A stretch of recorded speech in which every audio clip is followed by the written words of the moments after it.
Autre actualité à présent, ouverture hier matin à Libreville des travaux de la 41e session du comité régional de coordination des négociations APE du 18 au 21 juillet prochain. Les experts de la zone CEMAC vont s'atteler à produire un document présentant des propositions communes en vue de la reprise des négociations avec l'Union européenne sur l'accord de partenariat économique. Le compte-rendu de Jean-Steve Doumenini.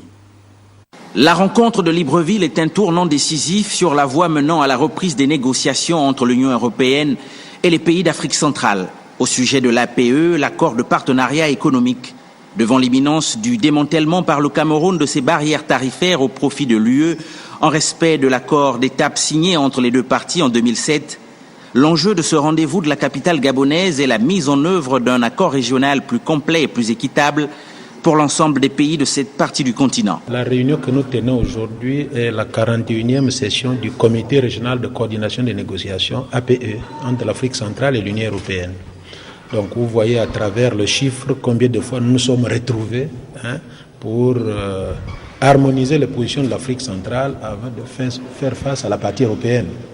Autrement dit, avant de rencontrer l'Union européenne, nous avons besoin d'harmoniser nos positions, ce que nous sommes en train de faire au cours de cette semaine. La position du Gabon, dont le chef de l'État est du reste parrain des négociations APE, est claire. Point de signature de cet accord dans un cadre autre que communautaire.